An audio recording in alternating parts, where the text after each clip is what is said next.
मोहन वर्मा और कविता वर्मा की एक बेटी थी। उसका नाम था शिवांगी। जितना प्यारा उसका नाम था, उतनी ही प्यारी वो दिखने में भी लगती थी। शिवांगी इकलौती बेटी थी। मोहन और कविता अपनी बेटी से बहुत प्यार करते थे। शिवांगी की शादी की उम्र भी हो गई थी और मोहन और कविता अब उसके लिए एक अच्छे लड़के की तलाश में थे, जिसके साथ वो उसकी शादी कर सकें। लेकिन मोहन और कविता अपनी बेटी शिवांगी से कुछ ज्यादा ही प्यार किया करते थे और वो ये सोचकर परेशान रहा करते थे कि कहीं उनकी बेटी शिवांगी शादी करके चली गई तो वो दोनों उसके बिना कैसे रहेंगे। मोहन जी का मकान 2 मंजिला था। ग्राउंड फ्लोर पर वो दोनों खुद रहा करते थे और ऊपर वाला फ्लोर खाली रहा करता था। एक दिन एक लड़का उनके घर आता है जिसका नाम था अजय। जी, मुझे किसी ने बताया था कि आप ऊपर वाला फ्लो किराए पर देने वाले हैं। जी, मैं पापा से पूछकर बताती हूँ। इतनी देर में मोहन जी बाहर निकल कर आते हैं।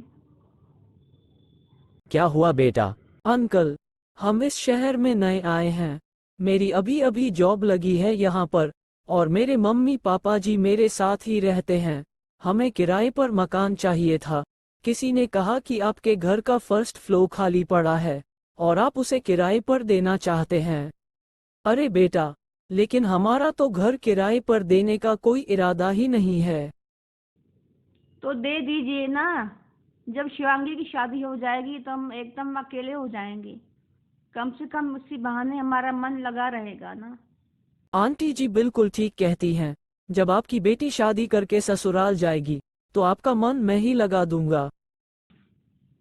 अरे तुम तो बहुत अच्छी बातें करते हो। एक काम करो, तुम कल ही मम्मी पापा को लेकर ऊपर शिफ्ट हो जाओ। मैं साफ सफाई करवा देती हूँ। नहीं नहीं आंटी, आपको सफाई कराने की जरूरत नहीं है। मैं सब कर लूंगा। और अगर आपका भी कोई काम हो तो मुझे बता देना। अगले दिन अजय अपनी मम्मी और पापा के साथ कविता जी के घर में शिफ्ट हो जाता है। अजय का नेचर बहुत अच्छा था। वो हर वक्त मुस्कुराता रहता था और कविता जी को बहुत अच्छा लगने लगा था। अजय और उसके परिवार को अब यहाँ रहते हुए कुछ दिन बीत चुके थे। एक दिन जब कविता जी मोहन जी के साथ शाम के समय बैठकर चाय पी रही थी, तब उन्होंने उनसे अपने मन की बात कह डाली। अजय कितना अच्छा लड़का है ना। अरे आजकल के समय में इतने अच्छे लड़के मिलते ही कहाँ है। कई बार अपनी मम्मी पापा को खाना भी बना कर खिलाता है वो। मैंने तो कई बार देखा है, जिस दिन मेड नहीं आती ना, सफाई भी अपने हाथों से करता है। हमारी बेटी शिवांगी के लिए भी कोई ऐसा ही लड़का मिलता तो उसकी जिंदगी कितनी अच्छी होती। हमारी लड़की बड़े लाड़ से पली है, मुझे तो उसकी बहुत चिंता होती है। लेकिन आजकल इतने अच्छे लड़के मिलते ही कहाँ है।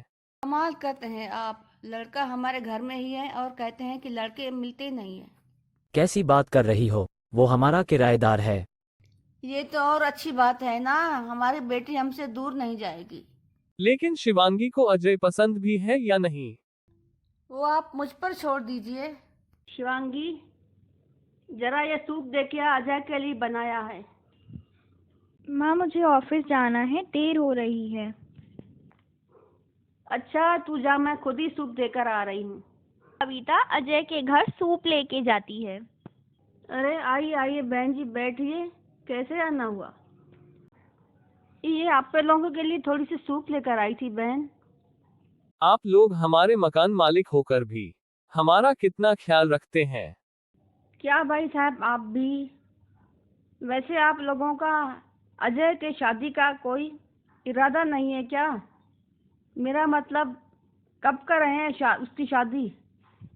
बस कोई अच्छी सी लड़की मिल जाए। हमें एक सुंदर बहू चाहिए। एक ऐसी लड़की जो घर में अच्छी तरह एडजस्ट कर ले।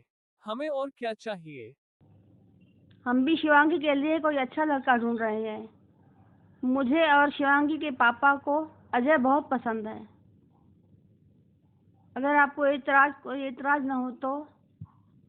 अरे नेकी और पूछ पूछ। फिर तो मकान मालिक से रिश्तेदार बन जाएंगे आप। और वैसे भी अजय और शिवांगी की जोड़ी एक साथ अच्छी लगती है। आज मैं बहुत खुश हूँ। अपनी बेटी को अपने से दूर नहीं करना चाहती थी। ये रिश्ता भी अच्छा मिल गया।